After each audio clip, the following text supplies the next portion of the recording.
त्या दिवशी आमच्या कुटुंबात एक कौटुंबिक हळद होती.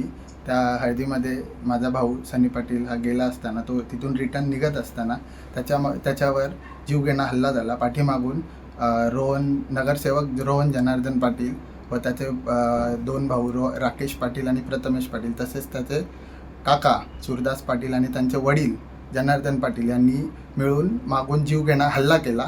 आणि त्याच्यात रोहन पाटील याने बंदुकीच्या मागच्या बटने त्याच्या चेहऱ्यावर मागून जोरात असं म्हणजे मारलं, जोरात बंदुकीचा हल्ला केला आहे मागून. तसेच त्याच्यावर आम्ही याआधी 2 एनसी दाखल केले होते पोलीस स्टेशनमध्ये.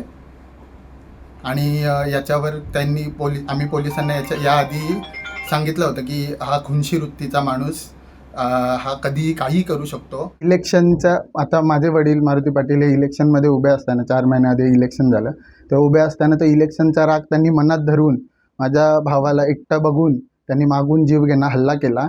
आणि त्या हल्ल्यामध्ये माझ्या भावाला म्हणजे सनी पाटीलला गंभीर दुखापत झालेली आहे. ती गंभीर दुखापत ती आता भरून काढण्यासाठी जी पण गोष्ट आहे ते त्यांनी कठोरात कठोर कारवाई केली पाहिजे, ही माझी नम्र विनंती आहे. आम्ही याच्या आधी त्यांच्या त्यांच्या विरोधात 2 NC पोलीस स्टेशनमध्ये दाखल केले आहेत. कोणावर रोहन पाटील, प्रथमेश पाटील यांच्यावर 2 NC पहिलेही दाखल केलेले आहेत. आणि आत्ताही आम्ही त्यांच्यावर म्हणजे एक FIR दाखल केलेला आहे पोलीस स्टेशनमध्ये.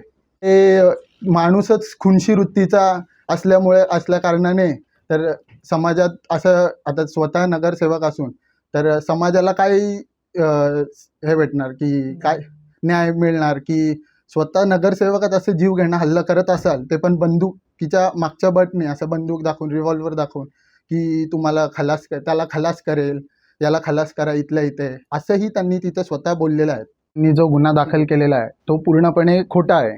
त्याच्यात माझे वडील, माझ्या काकांचा मुलगा, मी स्वतः हे आम्ही स्वतः घरी झोपलो होतो. याचे आमच्याकडे पुरावे निश्चित सगळं आहे. आमच्याकडे स्वतः CCTV कॅमेऱ्यामध्ये ते पूर्ण व्हिडिओ त्याच्यामध्ये आम्ही देऊ शकतो, सगळं दिलेलं आहे आम्ही ॲक्च्युअलमध्ये.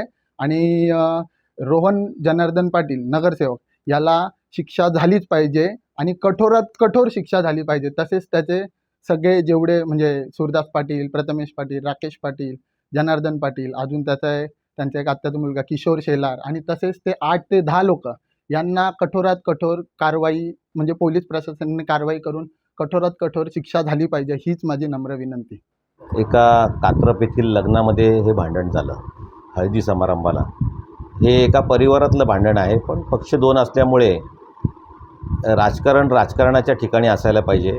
आणि अशा प्रकारे बदलापूर शहर एक सुसंस्कृत नागरिकांचं शहर आहे. त्या ठिकाणी अशा हाणामाऱ्या किंवा भांडणं होऊ नये याकरता आम्ही सगळेजण काळजी घेत असतो. परंतु आता निवडणूक झालेल्या आहेत, रोहन पाटील त्या ठिकाणी निवडून आलेले आहेत, शिवसेनेचे नगरसेवक, आणि भाजपचा उमेदवार त्या ठिकाणी पडलेला आहे, मारुती पाटील आमचे. आता त्या निवडणुकीचा राग अद्यापर्यंत त्यांच्या डोक्यातून गेला नाही. आणि त्यांच्याच घरातली हळद असतानासुद्धा एकाच कुटुंबातील लोकांनी अशा प्रकारे भांडण करणं हे एकदम चुकीचं आहे. त्या लग्न समारंभाला गालबोट लागल्यासारखं आहे. आणि आमच्या सनी पाटील यांना जी काही मारहाण झाली ती बेदम मारहाण झाली.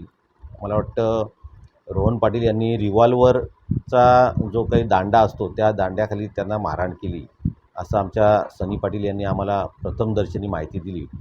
आणि बरंच मार लागलेलं, त्यांचं नाकाचं हाड वगैरे फ्रॅक्चर झालेलं आहे. त्यांची स्कॅनिंगचा रिपोर्ट आल्यानंतर पोलिसांनी योग्य तो गुन्हा दाखल करायला पाहिजे.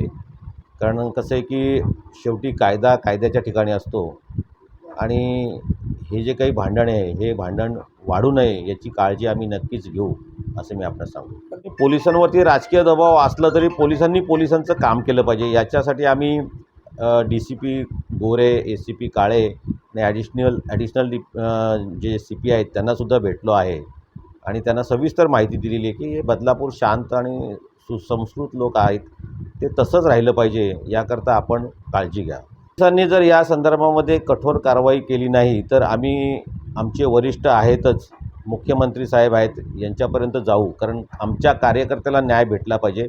अशा प्रकारे राजकारणातून जर काही तुम्ही हाणामारी कराल आणि एखाद्या कार्यकर्त्याला दबावाखाली ठेवत असाल तर ते भारतीय जनता पार्टी कदापि ऐकून घेतली जाणार नाही. आम्ही सर्वजण एकजूट होऊन आम्ही मुख्यमंत्र्यांकडे जाऊ.